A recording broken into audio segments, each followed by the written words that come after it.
আসসালামু আলাইকুম। আমি নূর আলাহাত, একজন প্রবাসী লেখক ও গবেষক। আম, আজকে আমি মূলত কথা বলবো যে বিশ্ববিদ্যালয়গুলোর যে র্যাঙ্কিং হয়, যেটাকে আমরা ওয়ার্ল্ড র্যাঙ্কিং বলে জেনে থাকি, সেই র্যাঙ্কিং বিষয়ে কথা বলবো।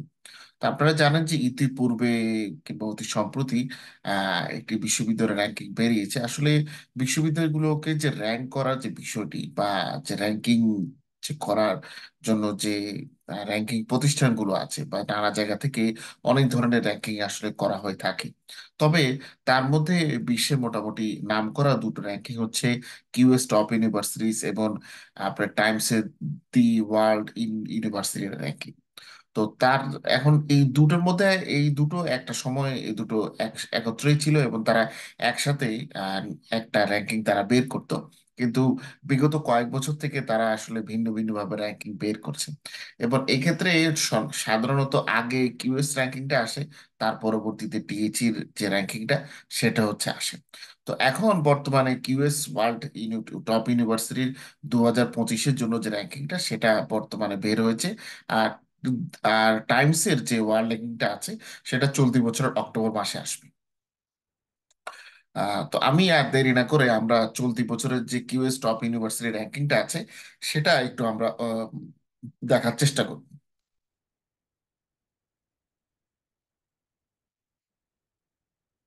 হুম, ওকে।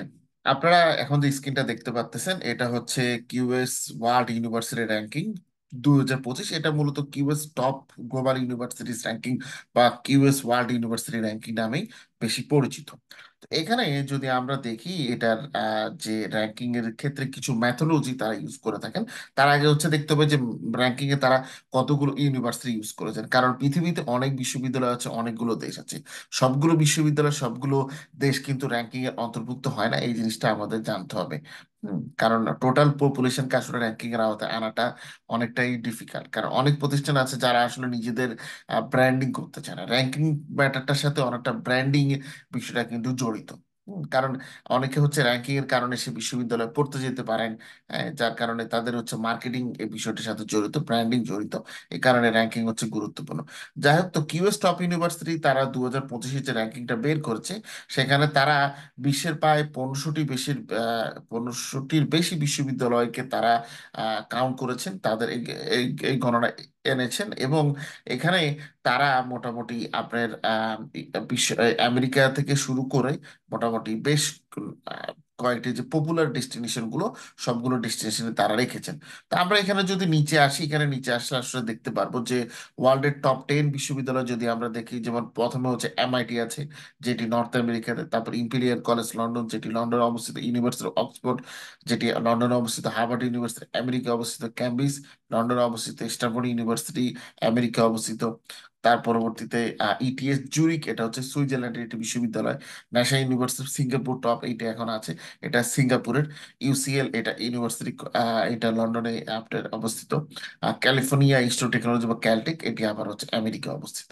তাহলে আমরা যদি একটু রিজিয়নে মানে এই ফুল র্যাঙ্কিংটার মধ্যে আমরা চাইলে, যেহেতু অনেকগুলো বিশ্ববিদ্যালয় আছে, আমরা একটু আমাদের এশিয়ার দিকে হচ্ছে দেখতে চাই। এশিয়াতে আমাদের ভার্সিটিগুলোর অবস্থা দেখেন।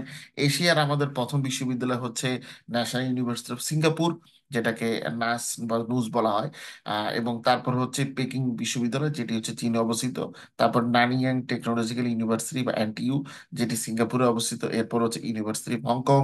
তারপর হচ্ছে তিসিংহুয়া বিশ্ববিদ্যালয়। এরপর হচ্ছে সিউল ন্যাশনাল ইউনিভার্সিটি, যেটি সাউথ কোরিয়া অবস্থিত। এরপর university of Tokyo, Chinese university of Hong Kong. এরকম মোটামুটি এই লিস্টটা অনেক বড় হতে থাকে। তো এশিয়ার মধ্যে আমরা যদি এবার কান্ট্রিতে চলে যাই, যেমন প্রথমে হচ্ছে ধরেন আমরা একটু চায়নার বিশ্ববিদ্যালয়ের র্যাঙ্কিং দেখে থাকি। তো চায়নার বিশ্ববিদ্যালয়ের র্যাঙ্কিং দেখলে দেখবেন যে এই যে লিস্ট আছে 14তম র্যাঙ্কিং থেকে শুরু করে মোটামুটি চায়নার 71টা বিশ্ববিদ্যালয় এই র্যাঙ্কিং এর মধ্যে আছে। তো এটা অনেক বড় একটা বিষয়, যে চায়নার 71টা বিশ্ববিদ্যালয় এই র্যাঙ্কিং এর মধ্যে আপনার হচ্ছে আছে। এটা খুব বড় একটা বিষয়। আচ্ছা, তার পরবর্তীতে আমরা যদি আমাদের পাশের দেশ ইন্ডিয়া দেখি, ইন্ডিয়াতেও দেখবেন যে মোটামুটি আপনার যে Indian institute technology, Bombay, IIT Delhi, তো ইন্ডিয়ান ইনস্টিটিউট অফ সায়েন্স, যেটাকে আইআইসি ব্যাঙ্গালোর বলা হয়, এরকম সবগুলো ইনস্টিটিউট মোটামুটি এখানে আছে। আন্না ইউনিভার্সিটি আছে, এবং আরো নতুন কিছু ইউনিভার্সিটি এখানে উঠে এসেছে র্যাঙ্কিং 46, প্রায় 46টা আপনার বিশ্ববিদ্যালয় ওদের হচ্ছে এই র্যাঙ্কিং এর মধ্যে হচ্ছে আছে, এই 15টা বিশ্ববিদ্যালয়। এর পরবর্তীতে আমরা যদি জাপানের অবস্থা হচ্ছে দেখতে চাই, জাপানে হচ্ছে আসি। আহ জাপানের ক্ষেত্রে এটার কয়টা বিশ্ববিদ্যালয় আছে, জাপানের ক্ষেত্রে দেখেন যে 49টা বিশ্ববিদ্যালয় জাপানের এই র্যাঙ্কিং এর মধ্যে হচ্ছে আছে। এর পরবর্তীতে আমরা যদি চলে যাই মালয়েশিয়ার ক্ষেত্রে, আহ সেক্ষেত্রে মালয়েশিয়ার আপনার হচ্ছে 28টা বিশ্ববিদ্যালয় মালয়েশিয়ার এই র্যাঙ্কিং এর মধ্যে তারা হচ্ছে আছে। আচ্ছা, এবার হচ্ছে আমরা আমাদের বাংলাদেশের হচ্ছে র্যাঙ্কিংটা দেখব। আমাদের বাংলাদেশের এক্ষেত্রে যদি আমরা টপ র্যাঙ্কিংটা হচ্ছে দেখে থাকি, দেখেন যে বাংলাদেশের প্রথমে হচ্ছে ঢাকা ইউনিভার্সিটি, এটা 554তম র্যাঙ্কিং আছে, এবং এটা বুয়েট থেকে 200 250 পজিশন সামনে আমাদের ঢাকা বিশ্ববিদ্যালয় আছে। এবং এক্ষেত্রে ঢাকা বিশ্ববিদ্যালয়ের যে ওভারঅল একটা র্যাঙ্কিং এর স্কোর দেয়, সেই স্কোরটা হচ্ছে 22.4। তারপরে বুয়েট রয়েছে হচ্ছে 761 থেকে 770তম মধ্যে। এরপর নর্সাদ university, BRAC, Chittagong university of engineering technology মানে কুয়েট, এরকম বিশ্ববিদ্যালয়গুলো আছে। এবং জাহাঙ্গীরনগরকে আপনারা দেখতে পাচ্ছেন যে 1200 পরে এই বিশ্ববিদ্যালয়গুলো আছে। তো নর্মালি এক্ষেত্রে আসলে আমরা মোটামুটি ঢাকা ইউনিভার্সিটি এবং বুয়েটের অবস্থানকে মোটামুটি ধরতে পারি ভালো হিসেবে আছে। বিশেষ করে ঢাকা বিশ্ববিদ্যালয়ের অবস্থান র্যাঙ্কিং এ খুব অতীতগুলোর তুলনায় বাংলাদেশের ভালো অবস্থানের মধ্যে এসেছে, এবং আমরা বলতে পারি যে আমাদের মোটামুটি ঢাকা ইউনিভার্সিটি যে পর্যায়ে চলছে, এবং আরো যদি এটা শক্তভাবে হচ্ছে ঢাকা ইউনিভার্সিটি ভালো যে পজিশন আছে, এই পজিশনটা যদি ধরে রাখতে পারে, তাহলে আগামী র্যাঙ্কিং আশা করা যায় ঢাকা ইউনিভার্সিটি টপ 500 বিশ্ববিদ্যালয়ের মধ্যে ঢুকতে পারবে কিউএস টপ র্যাঙ্কিং অনুযায়ী। এবং এক্ষেত্রে যে কথাটা বলা হয়ে থাকে না সাধারণত, যে বাংলাদেশের টপ 500-র মধ্যে বিশ্ববিদ্যালয় নেই, আশা করি এই যে বিষয়টা এটা ঢাকা ইউনিভার্সিটি ভাঙতে পারবে বলে আমরা বিশ্বাস করি। এবং একটা সময় বুয়েটও আশা করি এই র্যাঙ্কিং এর মধ্যে চলে আসবে। তবে কিছুটা সময় লাগবে, কারণ এই জিনিসগুলো আসলে অনেক সময় সাপেক্ষ ব্যাপার। র্যাঙ্কিং খুব সহজেই আসে না, এটার জন্য প্রচুর ধৈর্য নিয়ে কাজ করতে হয়, এটা দুটো পক্ষেরই কাজ লাগে। স্টুডেন্টদের কোয়ালিটি প্লাস ফ্যাকাল্টির কোয়ালিটি এবং একাডেমিক এনভায়রনমেন্ট, সবকিছুর একটা সম্মিলিত ফলই হচ্ছে র্যাঙ্কিং। আচ্ছা, তো এই র্যাঙ্কিং এর ক্ষেত্রে যে ম্যাথোলজিটা তারা ইউজ করেন, আমরা যদি সেটার দিকে একটু লক্ষ্য রাখি, তাহলে আমরা দেখব এটা কিউএস টপ ইউনিভার্সিটি র্যাঙ্কিং এ তারা এই 9টা বিষয়ের উপরে তারা হচ্ছে গুরুত্ব আরোপ করে থাকেন। প্রথমে হচ্ছে একাডেমিক রেপুটেশন, তারপর হচ্ছে employer reputation, faculty student ratio, citations per faculty, international faculty ratio, international student ratio, international research network, employment outcomes এবং সাস্টেনাবিলিটি। এই 9টা বিষয়ের উপর ওয়েট, তার মধ্যে সবচেয়ে বেশি ওয়েট কিন্তু একাডেমিক রেপুটেশনের উপরে আপনারা দেখতে পাচ্ছেন। হ্যাঁ, তো একাডেমিক রেপুটেশনটা নর্মালি থাকতেই হবে, এটা একটা গুরুত্বপূর্ণ বিষয়। কারণ যে বিশ্ববিদ্যালয়ের আসলে রেপুটেশন ভালো, সে চেষ্টা করবে যে সেখানে ভালো মেধার সংমিশ্রণ ঘটাতে, সেখানে ভালো শিক্ষকগণ, ভালো স্টুডেন্ট, সবার সম্মিলিত প্রচেষ্টায় কিন্তু ভালো করা সম্ভব। আচ্ছা, তারপরে আমরা চলে যাব টিচির হায়ার র্যাঙ্কিং এ। তো আমাদের মধ্যে অনেকে আবার যে টেন্ডেন্সি দেখা গিয়েছে যে সোশ্যাল মিডিয়াতে, যে কিউএস টপ বিশ্ববিদ্যালয়ের র্যাঙ্কিং এ ঢাকা ইউনিভার্সিটি এবং বুয়েট আসার পরে অনেকে দিয়েছির যে গত বছরের র্যাঙ্কিং, যেটা গত বছর অক্টোবর 2023-এ প্রকাশিত হয়েছিল, সেটা আসলে দিয়ে ওনারা বলতে চেয়েছিলেন যে যে এটা 2025-এর র্যাঙ্কিং। কিন্তু এখানে দেখেন স্পষ্ট করে হচ্ছে লেখা আছে, এই যে thank you for interest in the Times Higher Education World University Ranking 2025. The data collection portal for the Times Higher Education World University Rankings is now closed. The ranking will be published on 9th October 2024. If you register now, we'll notify you once the data collection cycle commences again in 2025. এটা কিন্তু Times higher education ওয়েবসাইটে এটা দেওয়া আছে, আপনারা চাইলে এটা যে কেউ দেখতে পারেন। এখানে কিন্তু এটা টাইমসের নিজস্ব ওয়েবসাইট, তাদের অফিসিয়াল ওয়েবসাইটে এটা বলা আছে। তার মানে এখন টাইমসের যে র্যাঙ্কিংটা আমরা দেখব, এটা মূলত গত বছর অক্টোবরে প্রকাশিত হয়েছিল, অক্টোবর 2023-এ। এটা ডিইচি র্যাঙ্কিং 2025 না, এটা টিইচি র্যাঙ্কিং 2024।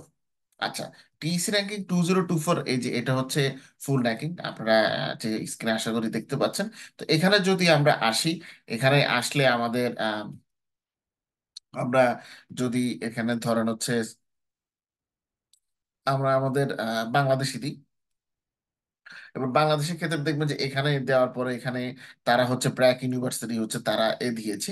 তো এখানে দেওয়ার ক্ষেত্রে এদের একটা বিষয় হচ্ছে যে ব্র্যাক ইউনিভার্সিটির পরে ঢাকা ইউনিভার্সিটি, জাহাঙ্গীরনগর বিশ্ববিদ্যালয়, নর্থ। এবং মজার ব্যাপার হচ্ছে ব্র্যাক, ঢাকা ইউনিভার্সিটি, জাহাঙ্গীরনগর, নর্থ এদেরকে সবাইকে একই র্যাঙ্কিং এ তারা একই দাঁড়িপাল্লায় পরিমাপ করেছেন। যা এটা ওনারা আসলে কিভাবে করেছেন ওটা ওনাদের মেথোলজি দেখলে হয়তো আমরা কিছু ধারণা করতে পারবো। এরপরে বাংলাদেশের অন্যান্য বিশ্ববিদ্যালয়গুলো এখানে তারা দেওয়ার চেষ্টা করেছেন। আর বাকি কিছু বিশ্ববিদ্যালয় আছে, যেমন এর মধ্যে কিছু প্রাইভেট বিশ্ববিদ্যালয় আছে এবং সরকারি কিছু বিশ্ববিদ্যালয় আছে যেগুলো রিপোর্ট করেছে, বাট তাদেরকে র্যাঙ্কিং এ আওতাভুক্ত করা হয়নি।